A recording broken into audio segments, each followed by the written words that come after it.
BBC Sounds. Music, radio, podcasts. You're listening to Front Row with me, Tom Sutcliffe. Hello. Post-mortem investigations tonight. Shehan Karunatilaka talks to us about his Booker long-listed novel, The Seven Moons of Mali Almeida, in which a Sri Lankan news photographer investigates a mysterious death, his own, as it happens. And a post-mortem becomes performance art in David Cronenberg's latest film, Crimes of the Future, in which the Canadian director continues his probing exploration of cinema audiences' gag reflexes. Layla Latif will review it for us later and bring us up to date on the screenings and the press conferences at the Venice Film Festival. We've also got new things from this very familiar voice. You follow me back with the sun in your eyes and on your own bed-shaped legs of stone. I came across a fallen tree. I felt the branches of it looking at me. 'Cause everybody's changing and I don't feel right. Tom Chaplin of the very successful band Keane is in the studio to perform two tracks from his new solo album, Midpoint. Welcome to the studio, Tom, and your musicians, Kate and Sebastian. Quite a small venue, this. You're going on tour. Do you like small venues? Do you like smaller venues after playing big places with Keane? Yes, I think intimate shows can often be the greatest ones, actually. OK, well, it's really intimate tonight. We'll hear more from you in just a little while. Before that, though, that tricky moment when the insouciance of youth starts to evaporate. And for the first time, you really become aware that life isn't going to last forever. If it hasn't come to you yet, it will eventually, I promise you. And it's one of the themes of Tom Chaplin's new album, Midpoint, his third solo album after a hugely successful career as the singer for the British band Keane. He's with us in the studio tonight to perform two of the tracks from that album. Welcome again to Front Row, Tom. Am I right in that description? There are a lot of lyrics here that have a sense of time running out. Big black hole is coming for us all. I don't need no fast life on the road. I just want to savour my time getting old. Is that what the midpoint is? I think it's about coming to terms with this part of life, which definitely presents, or certainly presented me with some storms that needed to be weathered. And I think it's interesting because I feel like, certainly with musical artists, this is never really a subject that people are willing to approach, partly because maybe they think it's uncool, but also I think a lot of musicians are trying to run as fast in the opposite direction, away from getting old. So I think, to deny it and hold it away. Yes, indeed. But to me, it seemed like a really interesting part of life and something that was full of nuance and required a bit of investigation. And why a solo album now and not a new Keane album? Because it's been a while since the last Keane album, and there'll be a lot of your fans who will be thinking, I want one of those too.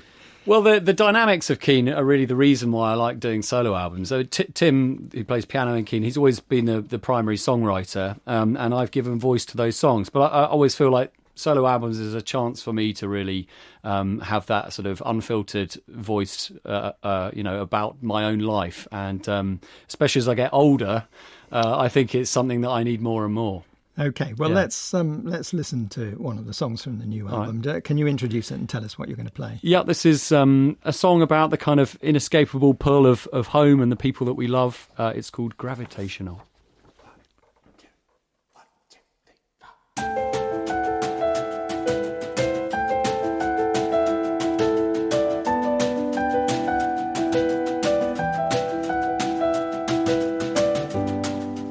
I've seen the earth fit under my fingertip.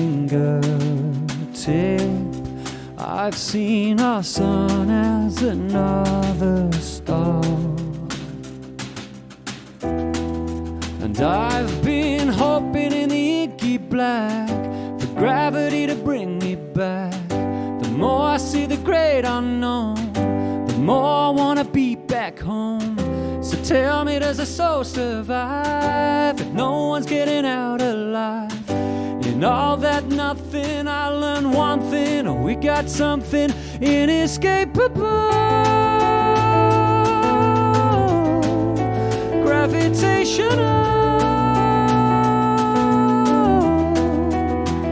From the crash of dust comes us, and we are beautiful. Oh, I still feel the pull for heavy chemicals, for your touch, that rush, that buzz is gravitational.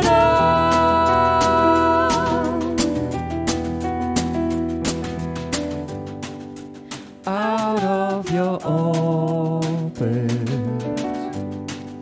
this stricken battleship is charting a course for the long ride home. And so I'm aiming at a pale blue dot. I'm gonna give it one more shot. The more I see the great unknown, the more I wanna get back home. So tell me, does a soul survive if no one's getting out alive? In all that nothing, I learned one thing: oh, we got something inescapable. Gravitational. From the crash of dust comes us, and we are beautiful. Oh, I still feel the pull for heavy chemicals, for your touch, that rush, that buzz is gravitational. It's gravitational.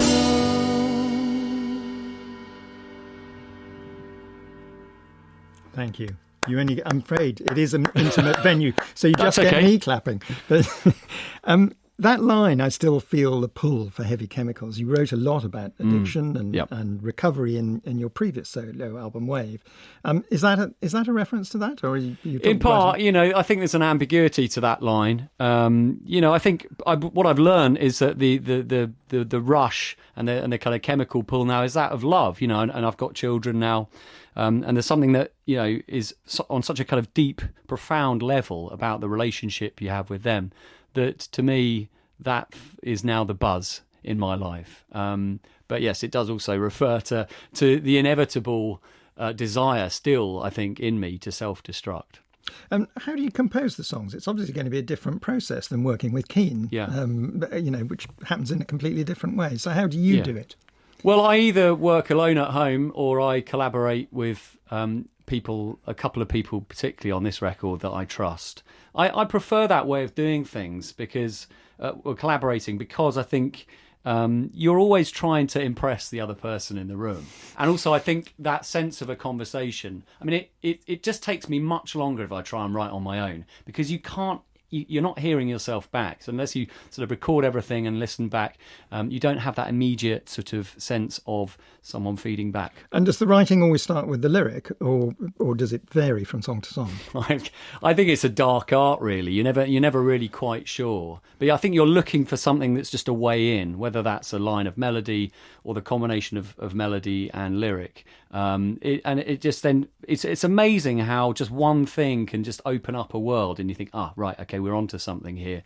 And then the song, actually with this record, a lot of the songs came quite quickly, which is always a relief. I think the longer that you spend sort of pondering over lyrics or structures, generally speaking, the weaker the song, We've talked quite a lot on this programme over the last couple of years about the kind of creative impact of the pandemic, and people have been very mixed. I mean, some artists have come in and said it was an amazing time for me because I suddenly had time to think and do things, and other artists found it very difficult. I don't know about you.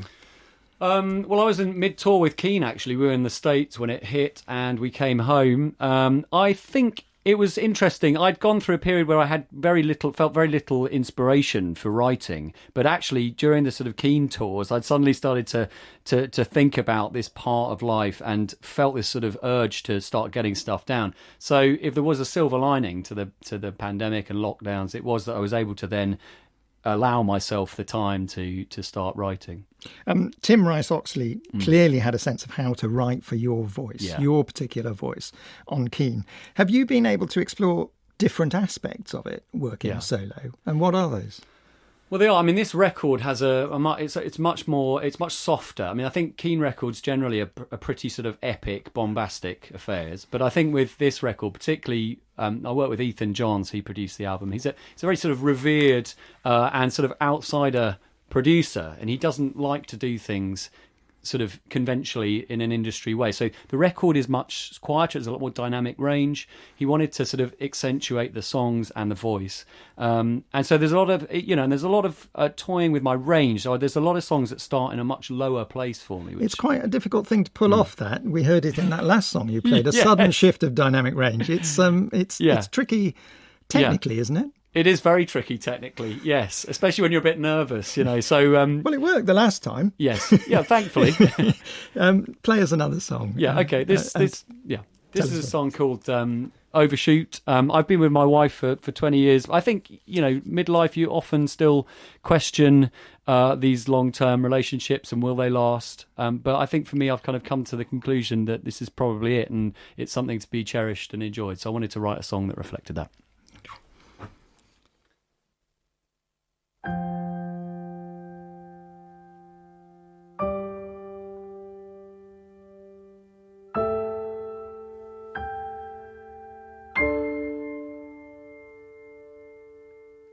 Sometimes I feel like I could run wild, tear the fabric of our love, cut and run from the world that we've been building. But I've seen the way that the game plays, the end result of the cliches.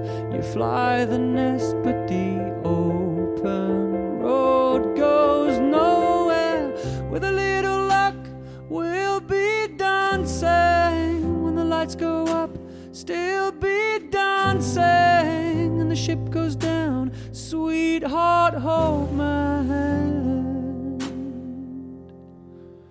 Ooh, with a little luck, we'll be dancing when the lights go up. Still be dancing and the ship goes down. We'll be hand in hand.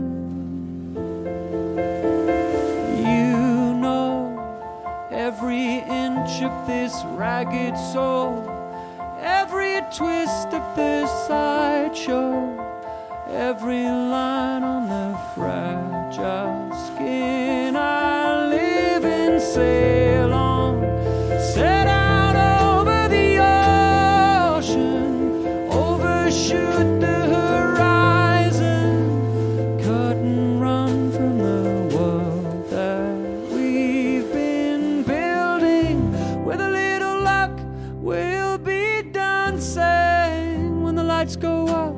Still be dancing and the ship goes down. Sweetheart, hold my hand. Ooh, with a little luck, we'll be dancing when the lights go up. Still be dancing and the ship goes down. We'll be hand in hand.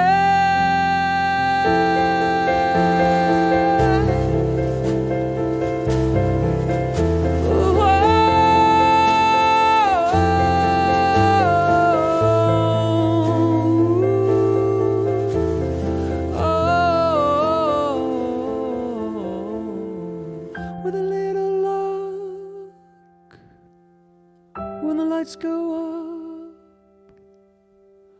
up, when the ship goes down, we'll be hand in hand.